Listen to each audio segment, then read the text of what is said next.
안녕하세요. 투자와 재테크에 관심 많은 구독자 여러분 반갑습니다. 오늘은 많은 분들이 궁금해하실 주제, 바로 1억 만들기, 하반기 경제 흐름 기준으로 재정비에 대해 이야기해보려 합니다. 특히 2025년 하반기 경제 전망과 함께 1억을 향한 여정을 어떻게 재정비해야 할지 제가 아는 모든 것을 쏟아내 볼게요. 돈 모으기, 돈 불리기가 쉽지 않다고 느끼는 분들이라면 오늘 영상 끝까지 시청해주세요. 분명 도움이 될 겁니다.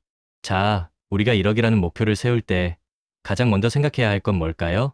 바로 경제의 큰 흐름을 이해하는 겁니다. 마치 항해사가 바람의 방향을 알아야 순조롭게 나아갈 수 있듯이 말이죠. 2025년 하반기 경제는 어떤 바람이 불어올지 먼저 한번 살펴볼까요? 각종 경제 연구기관들의 전망을 종합해보면 2025년 하반기에는 완만한 경기 개선 흐름이 예상된다고 해요. 하지만 여전히 여러 불확실성이 존재합니다.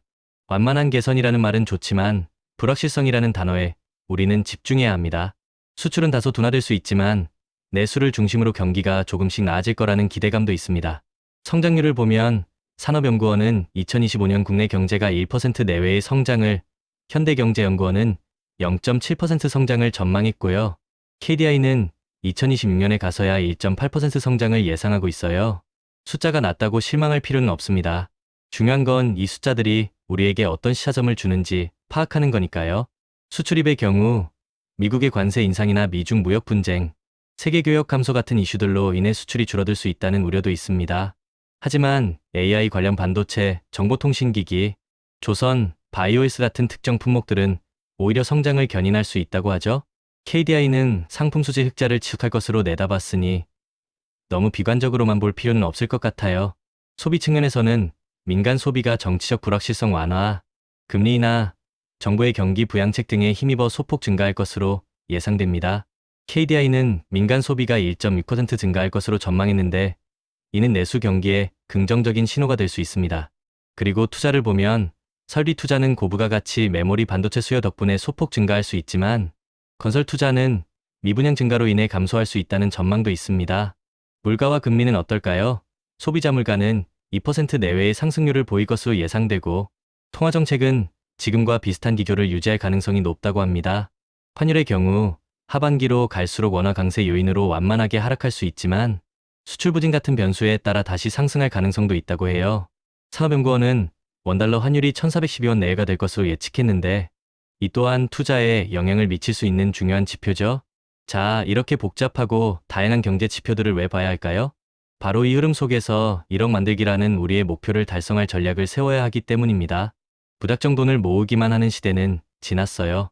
이제는 스마트하게 흐름을 읽으면서 움직여야 합니다. 그렇다면 이 경제 흐름 속에서 1억을 만드는 재테크 방법들을 어떻게 재정비해야 할까요? 제가 몇 가지 핵심 전략을 알려드릴게요.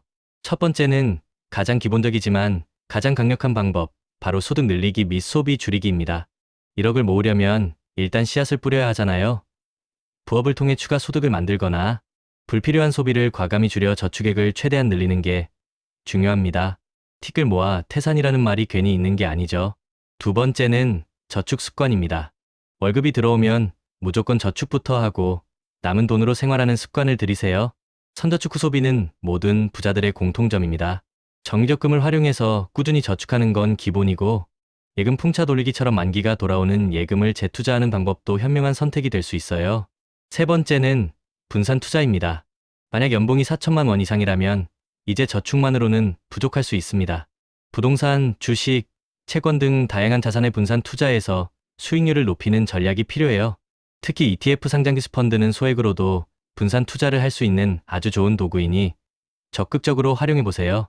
그렇다면 투자는 어떻게 해야 할까요? 네 번째는 바로 투자 원칙입니다. 여러분, 투자는 감으로 하는 게 아닙니다. 명확한 원칙을 가지고 꾸준히 실행해야 해요. 첫째, 거시경제 흐름을 파악해야 합니다. 금리, 환율, 유가 등 주요 거시 지표들을 주기적으로 확인하면서 투자 타이밍을 잡는 안목을 키워야 합니다. 둘째, 성장 산업에 투자하세요. AI, 반도체, 2차 전지 같은 미래 성장 산업은 장기적으로 봤을 때 우리에게 큰 수익을 안겨줄 수 있는 씨앗들입니다. 셋째, 분산 투자는 필수입니다. 주식, 채권, 금 등 다양한 자산군에 나눠 투자해서 리스크를 최소화해야 합니다. 계란을 한 바구니에 담지 말라는 말이 있죠. 넷째, 현금 비중을 꼭 유지하세요. 시장이 언제 어떻게 변동할지 모릅니다. 2030% 정도의 현금을 항상 보유해서 위기에 대비하고 기회가 왔을 때 잡을 수 있도록 준비해야 합니다. 마지막으로 감정에 휘둘리지 마세요. 투자는 원칙에 따라 냉철하게 진행해야 합니다. 조급함과 탐욕은 투자의 가장 큰 적이라는 걸 또 명심해야 합니다. 다섯 번째는 구체적인 투자 전략입니다. 어떤 방식으로 투자할지 고민이 많으실 텐데요. 세 가지 전략을 추천해 드릴게요. 바로 가치 투자, 성장 투자, 배당 투자입니다. 저평가된 우량주에 투자해서 장기적인 수익을 노리는 가치 투자, 성장 가능성이 높은 기업에 투자해서 높은 수익을 기대하는 성장 투자, 그리고 꾸준히 배당을 지급하는 기업에 투자해서 안정적인 수익을 얻는 배당 투자. 이 세 가지 전략을 본인의 투자 성향과 목표에 맞게 적절히 조합해보세요. 특히 2025년 하반기에는 AI 반도체 기업이나 엔터테인먼트 관련주에 대한 투자 전략을 눈여겨볼 필요가 있습니다. 하지만 부동산 투자는 건설 경기 선행 지표가 부진하다는 점을 고려해서 신중하게 접근해야 합니다. 부동산은 무조건 오른다는 과거의 생각은 이제 버려야 합니다. 여러분, 이 모든 조언들은 단순히 1억 만들기라는 목표를 달성하는 데 그치지 않습니다. 더 큰 부를 만들고 경제적 자유를 얻기 위한 첫걸음이 될 겁니다. 멘탈의 연금술이라는 책에서 이런 이야기가 나옵니다.